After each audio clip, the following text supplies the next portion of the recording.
Aloha! Here's a little recap for Jedediah and Hezekiah. Also for Lindsay, if you'd like to recap on this. But for the boys, I'm going to basically explain what we did, little bits and pieces, and over a period of time, these videos should stack up. So if you ever want to go back and watch these videos, feel free to, and you can share them amongst your friends if you dig. Other than that, the information will always stay the same, even though we might repeat it over and over and over and over again. So here's the concept. I'm just going to point the camera right down at the piano and go over one of the really cool things we talked about. When we play on the piano, there are two sides. The high side, the treble side, and then all the way on the left side, yes, we've got the bass notes. So right smack dab in the middle is where we find our middle C.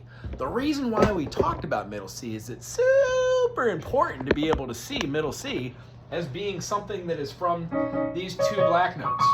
So when we have these two black notes, we can find them anywhere on the piano. For us, when we go down to this low extreme, we find a C1, C2, C3, and then C4. C4 is also known as middle C. And as we'll know, that is going to be the lowest string on our ukulele. That's the C string, the second string from the top. That's how we know what to tune our ukulele to. C, E, G is a C major. We talked about all these notes, but here's what it looks like through the eyes of the piano. C, D, E, F, G, A, B, C. So when we talked about G to A, we don't go to H, do we? No, G, A. The concept behind this is the reason why I showed us how to play our thumb on the C and to squish all 5 notes. That's like the 5 notes we talked about at the end. C, D, E, F, and G. C, D, E, F, and G. So when you get rid of your 2 finger and your 4 finger, you get C, skip D, E, skip F, G. C, E, G is the spelling of a C major. D minor, E minor, F major, G major, A minor, B diminished, C. That's why in the key of C, there are no sharps and flats, meaning we don't play any of the black keys. It's all white keys. So from here on out, we're going to be talking about different chords. I'm pretty sure the next chord we did was the F major. So through the eyes of that, if this is C, and then we're going to go C, D, E, F, well, let's start our note, our thumb on that F note. F, G, A. Here's a B flat, because it's the only flat in the key of F. And then we're going to play C, D, E, F, giving us 1, 2, 3, 4, 5, 6, 7, 8. But more importantly, F and F are the same, so we really have 7 new notes. When we play our all 5 notes, and we get rid of our 2 finger, and we get rid of our 4 finger, we're left with F, A, C. F major. F, G, A, B, C. F, A, C. That's how we figure out triads. Now, I know you're a smart guy, and I want you to show your brother this too. But on the ukulele, we have 4 strings. Real head scratcher. So if we have 3 notes that make up a triad, that make a chord, chords are triads, then we have one of these notes being doubled. Well, that's exactly it. So the concept behind this is when we play any chord, let's say an F major, we like to draw these chords out and make sure that the things we're putting on the board are the same things that are in our head. So what I'd like to do is just take a quick second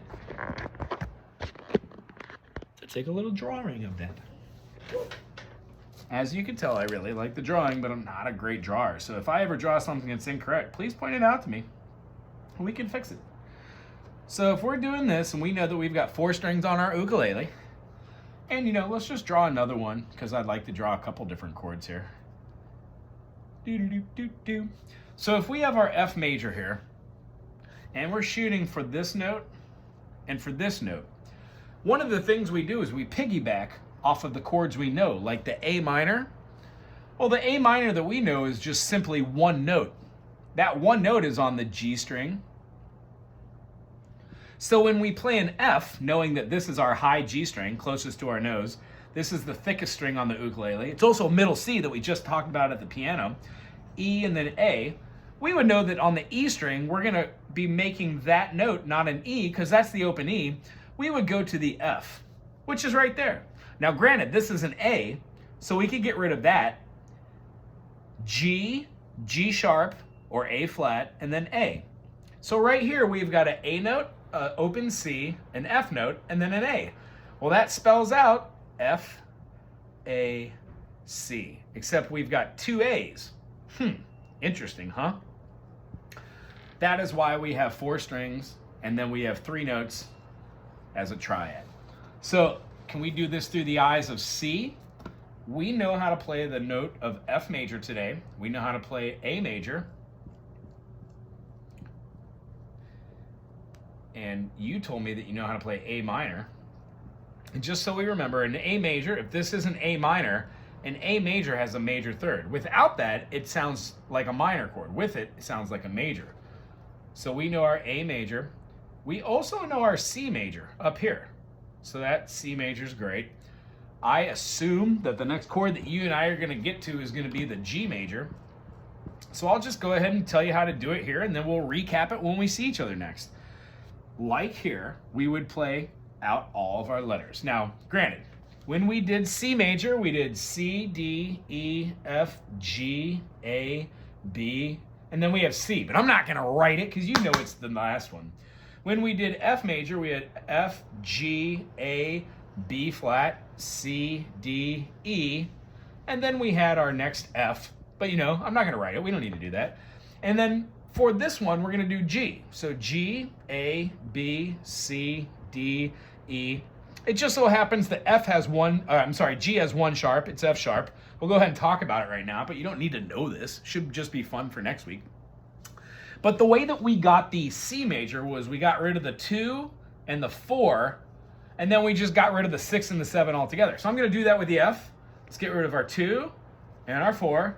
So that gives us C, E, G, which is this, because we have a low G, a C, an E. That already makes a C major. And then this note is on the A string. But when we go sharpen this, it's an A sharp, then a B, then a C. So quite literally, we've got C, E, C, G, which makes a C major. Same thing with the F major. And now I'm about to show you the G. Get rid of the 2, get rid of the 4, and get rid of the 6 and the 7. What are we left with? We're left with G, B, D. G, A, B, C, D, E, F, G. G, B, D is a G major. So when we draw our diagram, we've got our G string. Sounds like we have a G in there, so that's good. Check. And then we've got our C string, but our C's not in there. So we need to go to C sharp and then to D. Putting our finger right there gives us a D. Check. The next string is an E, and we don't really want an E, so if we go sharp to an F, F sharp, and then a G, we'd put the G right there. Hence, we have a bubble. That's another G, so that's 2 Gs. We have 1 D, so this one means we're going to need a B. Well, this is the A string, so we're going to want to go A sharp to B. Now, at this point, you should start seeing shapes. G major looks like a triangle, going that way, like a little greater or less than sign. When we played the F looked like that. When we played the A minor, it looked like that, just a single dot. So what we're going to do is start recognizing shapes. And when we have fun with these shapes, they become chords. So the concept that you learned today is this. Spiders. And then we had teeter-totters.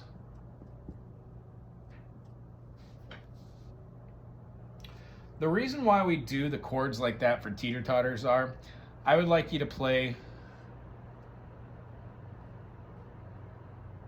this chord, the F major,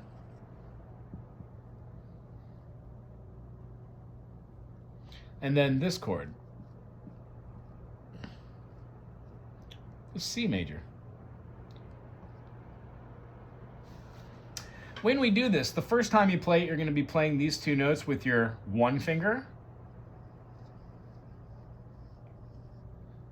which is your pointer finger, otherwise known as the index finger, and then your middle finger, which is otherwise known as the medio, or the middle. Then we're going to play the next one, which doesn't use our one finger, but it uses our two finger and our three finger. Two finger and three finger, one finger, two finger. So pointer finger, middle finger, ring finger. All right? When we do that for these notes, you're going to do it twice. The point of doing this is we're going to be playing a rhythm. A down, up, down, up, down, up, down, up. The ups are the and beats, which we rest on, and the down beats are our numbers, 1, 2, 3, and 4.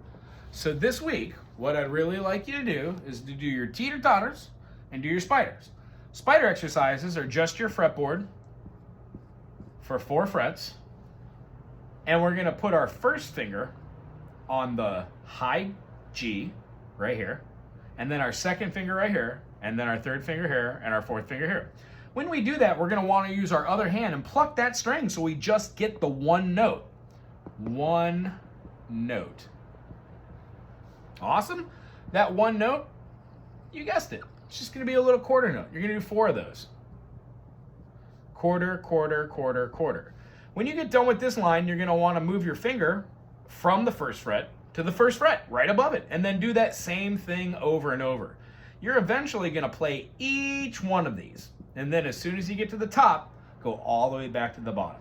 Okay? Now what I'd like you to do is watch as I do this, so I can show you how to do it.